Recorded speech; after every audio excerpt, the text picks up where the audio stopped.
नमस्कार, जनता टीवी देख रहे हैं आप। मैं हूं आपके साथ पूजा मोहन पांडे। बुलेटिन की शुरुआत करते हुए सबसे पहले जिक्र होगा रामपुर और आजमगढ़ की जंग का। जी हां, उपचुनाव की जंग है और सवाल ये कि जनता किसके संग है। आजमगढ़ और रामपुर संसदीय सीट के लिए 23 जून को उपचुनाव हो रहा है और भाजपा, सपा और बसपा इन तीनों के बीच में जो है जंग देखने को मिलेगी। कुल 13 प्रत्याशी चुनावी रण में। आजमगढ़ में 5 विधानसभा क्षेत्र के 1149 मतदान केंद्रों के 2176 बूथों पर वोटिंग तय है। तो इन मतदान केंद्रों को 15 जोन्स और 137 सेक्टर्स में डिवाइड किया गया है। वहीं पोलिंग पार्टियों की अगर बात की जाए तो रवानगी शुरू हो गई है। तस्वीरें आप देख पाएंगे। प्रशासन ने तैयारियां मुकम्मल की, भारी पुलिस बल तैनात है बूथ केंद्रों पर। आज इसी क्रम में रामपुर नवीन मंडी समिति से पोलिंग पार्टियां अपने अपने बूथों के लिए रवाना हो चुकी हैं।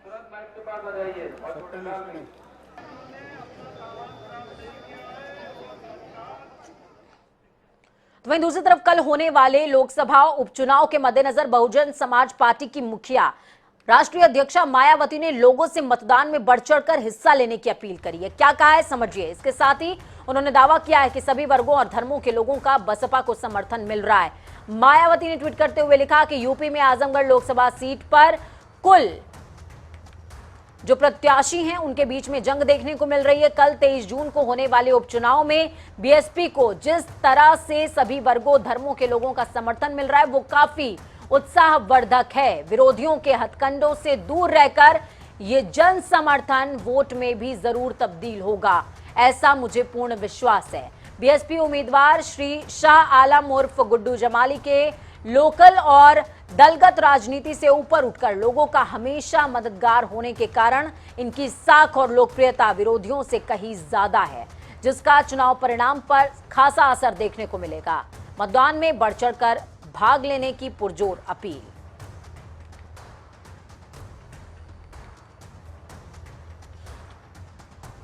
चलिए ग्राउंड जीरो का रुख करते हैं। आजमगढ़ से हमारे साथ में अतुल जुड़े हुए हैं, साथ में रामपुर की अगर बात की जाए तो सुरेश हमारे साथ में मौजूद हैं। आजमगढ़ का रुख सबसे पहले करते हैं।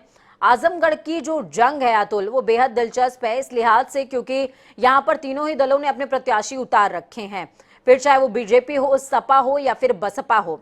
मायावती का भी ट्वीट बता रहे थे, जनता से समर्थन की बात करी है। गुड्डू जमाली का जिक्र वो करती नजर आई है और कहा है कि उनका कद बाकी प्रत्याशियों से बहुत ऊंचा है और इसका फायदा उनको मिलेगा।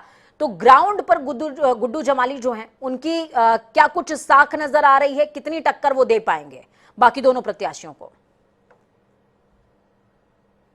आपको जैसा कि तीनों प्रत्याशियां अपने आप को जीत का दावा कर रही हैं कि हम लोग जीत रहे हैं, लेकिन देखा जाए तो भाजपा और बसपा इन दोनों की पार्टियों की लड़ाई जो दिख रही है। जनता का कहना यह है कि गुड्डू जमाली साहब ने कोरोना काल में हम लोगों की बहुत मदद किया और समाजवादी पार्टी के जो प्रत्याशी थे, सांसद जो रहे हैं अखिलेश यादव, वो कभी यहाँ देखने तक नहीं आए। और रही बात दिनेश लाल यादव का, दिनेश लाल यादव को भाजपा ने अपना सीट यहाँ से दिया है लड़ने के लिए, लेकिन लड़ाई हमको देखने में ये लगी है कि इन दोनों की ही है लड़ाई। सपा इस लड़ाई से बाहर है। तो शायद यही वजह है अतुल की अखिलेश यादव दोनों ही सीटों पर प्रचार करने तक नहीं आए। जी, ये भी बातें जनता कह रही है कि आखिर उनको चुनाव लड़ाना था तो कम से कम प्रचार तो करने आते हैं आजमगढ़, क्यों नहीं आए प्रचार करने? बिल्कुल। चलिए आपका रुख मैं वापस से करूंगी। सुरेश हमारे साथ में रामपुर से जुड़े हुए हैं। रामपुर में क्या हलचल देखने को मिल रही है? पोलिंग पार्टियां रवाना हो चुकी हैं सुरेश, और ऐसे में ग्राउंड पर दोनों प्रत्याशियों को लेकर जनता का मन क्या है? जी मैं पूजा जी मैं बता दूं आपको, रामपुर से जो नवीन मंदिर स्थल पर खड़ा हूँ, जहाँ से अपना स्थल को देखने वाली बात ये रामपुर में कहीं एक बहुत बड़ा घमासान देखने को मिलेगा। जिस तरीके से बीजेपी जीत का दावा कर रही है, तो वहीं समाजवादी पार्टी भी अपनी जीत का दावा कर रही है, क्योंकि आजम खान रामपुर से कद्दावर नेता माने जाते हैं और लगातार उन्होंने जनसभाएं की और रैलियां भी की हैं। उसको देखते हुए कहीं ना कहीं बीजेपी भी यहाँ पर दिक्कत उतारने में कामयाब रही है। लगातार जो यहाँ पर मंत्री आए हैं, जैसे सुरेश जो थे, लगातार यहाँ पर रहे, 3 दिन रहे उन्होंने।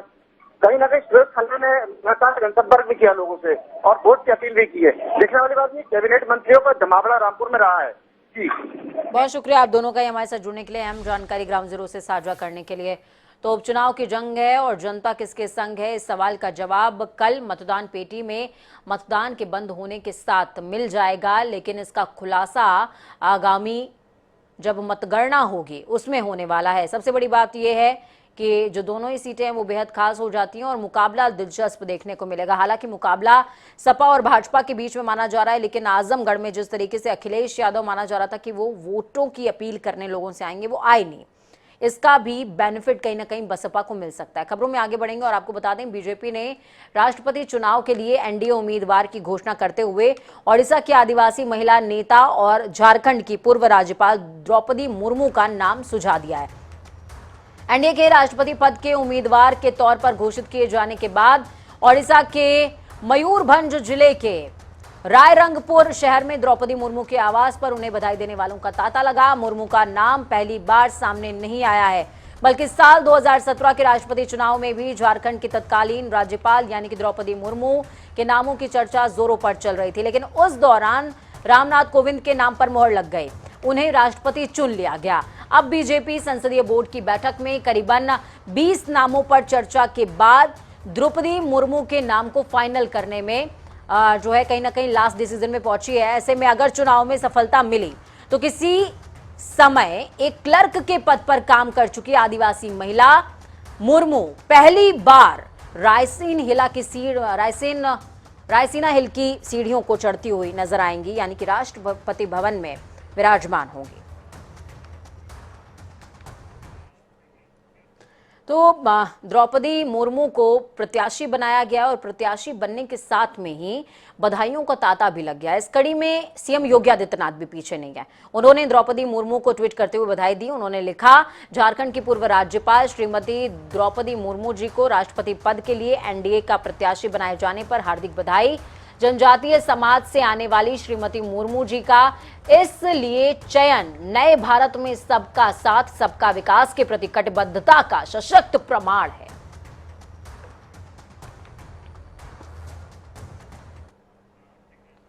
सीएम धामी ने भी ट्वीट किया। उन्होंने ट्वीट करते हुए उन्हें बधाई दी और लिखा कि झारखंड की पूर्व राज्यपाल श्रीमती द्रौपदी मुर्मू जी को एनडीए की ओर से राष्ट्रपति पद का उम्मीदवार बनाए जाने पर केंद्रीय नेतृत्व का आभार।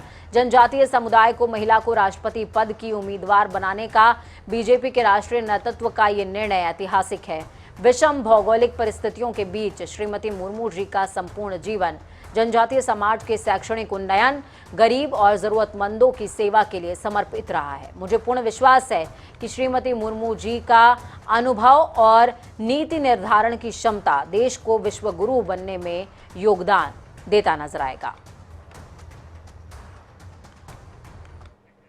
तो वहीं राष्ट्रपति पद के लिए आदिवासी महिला द्रौपदी मुर्मू के नाम की घोषणा पर उत्तराखंड के पूर्व मुख्यमंत्री और पौड़ी से सांसद तीरथ सिंह रावत ने भी प्रतिक्रिया जाहिर की। उन्होंने कहा कि भाजपा किसी को भी लाभ या हानि के लिए पद नहीं देती, क्योंकि भाजपा के लिए राष्ट्र सर्वोपरि है। ऐसे में आदिवासी महिला का राष्ट्रपति के लिए चयन करना सभी के लिए गर्व का विषय है।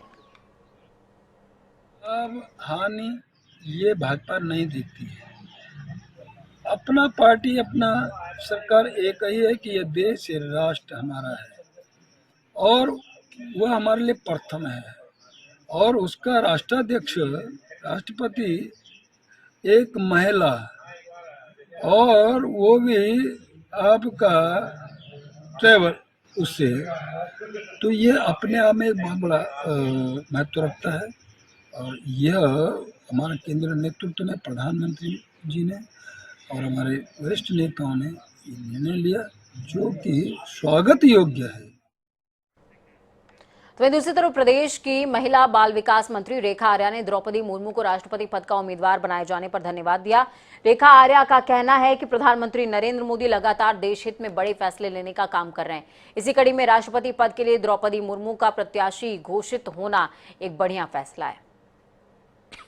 अब की बार जो है राष्ट्रपति के लिए जो है एक महिला आदिवासी का चयन जो है उसमें हुआ है। मेरी बहुत शुभकामनाएं हैं। निश्चित रूप से ये पूरे देश में एक नई ऊर्जा का संचार हुआ है कि महिलाएं जो है वहाँ तक भारतीय जनता पार्टी में कार्य करते हुए पहुँच सकती हैं। ऐसे सुनहरे अवसर मैं समझती हूँ कहीं उपलब्ध है, किसी महिला का उचित सम्मान कहीं पर है तो वो भारतीय जनता पार्टी है। और मैं प्रधानमंत्री जी को इस निर्णय के लिए पूरी संसदीय बोर्ड को इस निर्णय के लिए हृदय की गहराई से बहुत धन्यवाद, बहुत आभार। कानपुर परेड नई सड़क हिंसा मामले में एसआईटी की बड़ी कार्रवाई हुई है। बड़ी खबर अहम जानकारी आपको दे रहे हैं। बाबा बिरयानी के मालिक मुख्तार बाबा गिरफ्तार हो गए हैं। पुलिस सूत्रों के मुताबिक बाबा मुख्तार ने हिंसा में बड़ी फंडिंग की थी। हयात जफर हाशमी मुख्तार बाबा से फंड जुटाया करता था। मुख्तार बाबा पर कई क्रिमिनल केसेस दर्ज हैं। एसआईटी के रडार पर कई और संदिग्धों की फेहरिस्त है जिनकी गिरफ्तारी होगी। इस खबर पर ज्यादा जानकारी के लिए तौकीर किदवई हमारे साथ फोन लाइन पर जुड़ चुके हैं। तौकीर, क्या कुछ अपडेट है ग्राउंड जीरो से? बाबा बिरयानी को गिरफ्तार कर लिया गया है और सबसे बड़ी बात है कि जफर हयात को फंडिंग भी इसी ने की थी। हाँ, देखिए, जफर हयात को कानपुर हिंसा का मास्टरमाइंड बताया गया था और उसे लखनऊ से गिरफ्तार किया गया था। उसके साथ 3 और अन्य साथी भी गिरफ्तार किए गए थे। उसके पास से लगातार पुलिस उसके खातों को खंगाल रही थी कि आखिर कहाँ से इसको फंड मिलता था और ये उस पैसे को आगे कैसे खर्च करता था। तो फिलहाल उसमें एक नई कड़ी सामने आई है, क्योंकि बाबा खान जो बाबा बिरयानी के नाम से काफी फेमस है, उनके कई होटल्स हैं वहां पर कानपुर में। उसके अलावा उसकी चेन है कई जगहों पर और भी है, तो बड़ा कारोबारी माना जाता है। और ऐसे लोग अगर जफर हयात को अगर फंड कर रहे थे तो जाहिर तौर पर ये चौंकाने वाला खुलासा जरूर है। और माना ये भी जा रहा है कि कई और साथी इनके भी शिकंजे में पुलिस के आएंगे। लेकिन बाबा की गिरफ्तारी की फिलहाल पुलिस ने पुष्टि नहीं की है, लेकिन ये भी माना जा रहा है कि कुछ घंटों में या फिर कल देर शाम तक पुलिस को खुलासा करेगी कि बाबा खान कैसे फंडिंग कर रहा था और उसके और कौन साथी हैं जफर हाशमी को फंड कर रहे थे। बिल्कुल, बहुत शुक्रिया हमारे साथ जुड़ने के लिए, अहम जानकारी ग्राउंड जीरो से तौकीर साझा करने के लिए। तो तौकीर ने आपको बताया कि किस तरीके से जफर हयात को फंडिंग करने वाला बाबा बिरयानी मुख्तार बाबा, माफ कीजिएगा, जो कि बाबा बिरयानी के नाम से अपना एक सेंटर चलाया करता था, उसने फंडिंग भी करी थी जफर हयात को। और अब कई लोग और भी एसआईटी के रडार पर हैं जिनकी गिरफ्तारी आगे हो सकती है। मुख्यमंत्री योगी आदित्यनाथ ने आज यूपी बोर्ड इंटरमीडिएट के टॉप 10 टॉपर्स को सम्मानित किया, उनसे मुलाकात करी है, साथ ही उनसे संवाद भी हुआ है। लखनऊ स्थित मुख्यमंत्री आवास पर आयोजित इस कार्यक्रम में सीएम योगी ने छात्रों और उनके अभिभावकों, प्रधानाचार्य, शिक्षकों से खुलकर बात की। उन्होंने पठन पाठन, कक्षाओं, इन तमाम चीजों के बारे में सबसे विस्तार से बातचीत करी है। इस दौरान उन्होंने कुछ टॉपरों से पूछा कि आप लाइब्रेरी जाते हैं या फिर नहीं जाते, अखबार पढ़ते हैं या नहीं पढ़ते। लाइब्रेरी और अखबार पढ़ने के सवाल पर छात्रों की ओर से जवाब नहीं आया, तो सीएम ने उन्हें इसके महत्व के बारे में बताया, विस्तार से जानकारी दी। उन्होंने कहा कि कंपटीशन में सफलता के लिए अपडेट रहना बेहद जरूरी है और अपडेशन जो है वो मिलेगी न्यूज़पेपर से ही और लाइब्रेरी से। जब आप तनाव मुक्त होकर के उसका मुकाबला करने की तैयारी करेंगे तो आप देखेंगे तो बहुत आसान है, क्योंकि आपके सबसे ज्यादा चैलेंज क्या है? परीक्षा। परीक्षा को भी बहुत आसानी से अगर आप लेंगे और उसकी तैयारी के लिए बिना किसी घबराहट के आत्मविश्वास से भरपूर होकर के एक एक प्रश्नों को पढ़ करके फिर उसका उत्तर कैसे दिया जाना है, इन सभी के बारे में अगर आप अच्छे ढंग से अपने आप को तैयार कर लेंगे, स्वयं को तैयार कर लेंगे, तो अपने आप क्वेश्चन पेपर को आप उसको सॉल्व करने में आपको बहुत मदद मिलेगी। आप सब यहां पर आए हैं, मैं आपको, आपके अभिभावकों को और आपके गुरुजनों को हृदय से बधाई देता हूं, अपनी शुभकामनाएं देता हूं और विश्वास व्यक्त करता हूं। तो चलिए खबरों में आगे बढ़ते हैं, बात उत्तराखंड की करते हैं। देहरादून उत्तराखंड में मुख्य सचिव बदलने की चर्चा तेज हो चुकी है। बड़ी खबर, अहम जानकारी इस वक्त की आपको दे रहे हैं। यहाँ पर मुख्य सचिव राधा रतूड़ी हो सकती है अगली मुख्य सचिव। उत्तराखंड को पहली महिला मुख्य सचिव मिल सकती है। मुख्य सचिव डॉक्टर SS संधू वापस केंद्र जा रहे हैं, यानी कि तबादला एक्सप्रेस चली है। मुख्य सचिव की रेस में राधा रतूड़ी सबसे आगे, अपर मुख्य सचिव मनीषा पवार और आनंद वर्धन इस रेस में शामिल हैं। चलिए ग्राउंड जीरो से हमारे साथ में नवीन जुड़ चुके हैं फोन लाइन पर। नवीन, क्या कुछ अपडेट है ग्राउंड जीरो से? SS संधू की वापसी और इस बीच कुछ ऐसे नामों की चर्चा जो इतिहास लिख सकते हैं। जी निश्चित तौर पर पूजा, जिस तरीके से मुख्य सचिव डॉक्टर SS संधू इस समय अगर बात की जाए तो प्रतिनियुक्ति पर वापस जा रहे हैं, तो कहीं ना कहीं उत्तराखंड में मुख्य सचिव को जो बदलने को लेकर उसकी चर्चा तेज हो गई है। कहीं ना कहीं अगर राधा रतूड़ी की बात की जाए तो उनका जो नाम है वो सबसे आगे चल रहा है। इसके साथ ही अगर अपर मुख्य सचिव मनीषा पवार और आनंद वर्धन की इस रेस में तो कहीं ना कहीं चर्चाओं का बाजार गर्म है। लेकिन हाँ, अभी इस खबर की पुष्टि नहीं की जा नवीन, सकती मैं है। आपसे समझना चाहूंगी, अगर इन तीनों नाम जिनकी वरीयता के साथ में चर्चा चल रही है, अगर इन तीनों नामों पर हम गौर फरमाएं तो वरीयता के आधार पर, योग्यता के आधार पर राधा रतूड़ी या फिर मनीषा पवार या फिर जो तीसरे कैंडिडेट हैं उनको समझा जाए। जी निश्चित तौर पर अगर वरीयता के आधार पर देखा जाए तो अपर मुख्य सचिव राधा रतूड़ी का जो कार्यकाल है वो लगातार, वो चाहे सरकारों की बात की जाए या फिर अपने कार्यकाल की बात की जाए तो उनका लंबा अनुभव है। तो कहीं ना कहीं अगर मोहर लगने की बात होती है तो अपर मुख्य सचिव जो राधा रतूड़ी है उनके नाम पर कहीं ना कहीं मोहर लगने की संभावना जरूर जताई जा रही है। ठीक है, बहुत शुक्रिया हमारे साथ जुड़ने के लिए, अहम जानकारी साझा करने के लिए। तो राधा रतूड़ी का नाम लगभग फाइनली समझा जा रहा है, लेकिन सबसे बड़ी बात यह है कि कुछ भी फेरबदल हो सकता है, क्योंकि डिसीजन का जो पैरामीटर है वो डिसाइड करने वाले जो तमाम लोग हैं वो किस पैरामीटर पर डिसीजन लेते हैं कि मुख्य सचिव किसे बनाया जाएगा। अगर राधा रतूड़ी वो नाम होता है तो प्रदेश को जरूर पहली महिला मुख्य सचिव मिलने जा रही हैं। मुख्यमंत्री पुष्कर सिंह धामी ने निजी विश्वविद्यालय पहुंचकर उत्तराखंड राज्य विज्ञान एवं प्रौद्योगिकी कांग्रेस का शुभारंभ किया। मुख्यमंत्री पुष्कर सिंह धामी का संबोधन शुरू होते ही विश्वविद्यालय के चांसलर और शोध करने वाले वैज्ञानिकों को उन्होंने बधाई दी। सीएम धामी ने पीएम मोदी का नई शिक्षा नीति के लिए धन्यवाद भी किया है। सीएम धामी ने कहा कि सत्यता की निरंतर खोज करना ही विज्ञान है। सीएम धामी ने यह भी कहा कि उत्तराखंड को 25वें साल में भारत के सर्वश्रेष्ठ राज्यों में शामिल करना ही हमारा संकल्प है, ध्येय है। साइंस एंड टेक्नोलॉजी का आज शुभारंभ हुआ है और जो लगातार अगले 3 दिनों तक चलेगा। इसमें निश्चित रूप से हमारे उत्तराखंड राज्य के विभिन्न स्थानों पर, चाहे आपदा प्रबंधन हो, अन्य स्थान हो, हमारे विद्यार्थियों को आगे बढ़ने के रास्ते हों, उन सभी पर यहाँ पर चिंतन और मंथन होगा और इस मंथन से एक ज्ञान रूपी अमृत निकलेगा जो हमारे सबके लिए जो है एक ऊर्जा का, उत्साह का और ज्ञान का भंडार होगा, जो हमको एक रास्ता दिखाएगा कि हम आगे जाएं और हिंदुस्तान के श्रेष्ठ राज्यों में से हमारा राज्य बने। हाल ही में रामविलास यादव पर भ्रष्टाचार के कई आरोप लगे, जिसको लेकर मामला कोर्ट तक पहुंच चुका है। रामविलास यादव अपनी गिरफ्तारी की रोक को लेकर हाईकोर्ट पहुंचे थे, जहां से उनको कोई राहत मिलती नजर नहीं आ रही है। आपको बता दें कि हाईकोर्ट ने उनको विजिलेंस देहरादून में अपने बयान और अपने दस्तावेज सौंपने के आदेश जारी कर दिए, जिसके बाद आज रामविलास यादव विजिलेंस ऑफिस पहुंचे और वहां पर अपने बयान उन्होंने दर्ज कराए। तो वहीं रामविलास यादव के वकील अभिनव शर्मा ने उनका बचाव करते हुए मीडिया के सामने कहा कि रामविलास यादव को उत्तराखंड माननीय उच्च न्यायालय ने आदेश दिए थे कि वो विजिलेंस ऑफिस जाकर अपने बयान दर्ज कराएं और संबंधित दस्तावेज भी विजिलेंस ऑफिस को ही उपलब्ध कराएं। उनको जो है माननीय उच्च न्यायालय उत्तराखंड ने जो है उनको आदेश पारित किया है कि उनको जो है उत्तराखंड या विजिलेंस में अपना बयान दर्ज करने हेतु और संबंधित दस्तावेज जो है उपलब्ध कराने हेतु निर्देशित किया गया है। तो उसी के अनुपालन में हम लोग यहाँ पहुंचे हुए हैं। आज जब कोर्ट का निर्देश है और कोर्ट की शरण में, तो निश्चित रूप से जो है कोर्ट में जो है संपर्क किया जाए। अगर सही साबित जाता है तो बिल्कुल न्याय संगत जो भी आचरण होगा उसके ऊपर जो है कार्य कराई जाएगी। दिल्ली ईडी मुख्यालय में राहुल गांधी से लगातार पूछताछ हो रही है। कांग्रेस नेता परेशान हो चुके हैं। दिल्ली समेत कई राज्यों में कांग्रेस लगातार विरोध प्रदर्शन कर रही है, केंद्र सरकार पर परेशान करने का आरोप भी लगा रही है। तो वहीं उत्तराखंड कांग्रेस के उपाध्यक्ष मथुरा दत्त जोशी ने आरोप लगाते हुए कहा कि जब जब विपक्ष मजबूत होने लगता है, सरकार ईडी, सीबीआई, इनकम टैक्स का सहारा लेकर परेशान करने लगती है। भाजपा के आरोप बिल्कुल बेबुनियाद आरोप है।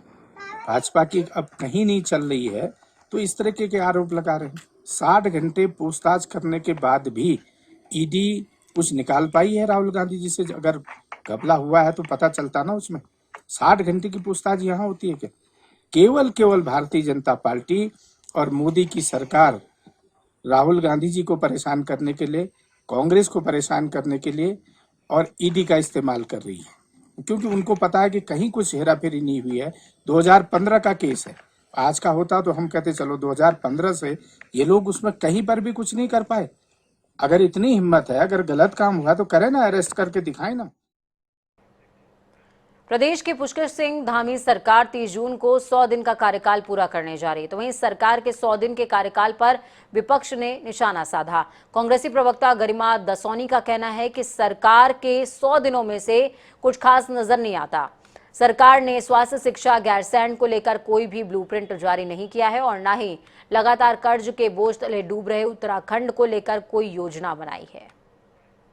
आगामी सरकार को लगभग 100 दिन पूरे होने वाले हैं, यानी कि 3 महीने का कार्यकाल पुष्कर सिंह धामी पूरा करने वाले हैं। लेकिन आज तक भी 3 महीने बाद भी उनकी सरकार का विजन, सोच, रोड मैप या ब्लूप्रिंट सामने नहीं आ पाया है। सरकार की प्राथमिकताएं क्या रहेंगी, स्वास्थ्य और शिक्षा की दिशा में वो क्या करेंगे, गैरसैंण के प्रति उनकी क्या सोच है, राज्य में बढ़ती बेरोजगारी और महंगाई जो विकराल रूप ले चुकी है उसका धामी सरकार क्या करेगी, राज्य आज जिस तरह से 80,000 करोड़ के कर्ज में डूबा हुआ है उसके लिए राज्य की आमदनी के स्रोत बढ़ाने के लिए सरकार क्या करेगी, ये अभी तक परिलक्षित नहीं हो पाया है। ऐसे में जिला प्रभारी मंत्री भी बना दिए गए हैं, लेकिन वो कितना अपने जिलों में अपना कार्यभार संभालेंगे। और वक्त यहाँ पर छोटे से ब्रेक का। ब्रेक के उस पार खबरों का सफर लगातार जारी रहेगा। बने रहिए जनता टीवी के साथ, क्योंकि हमें आपकी ताकत, अपना और अपनों का बहुत ख्याल रखें। नमस्कार।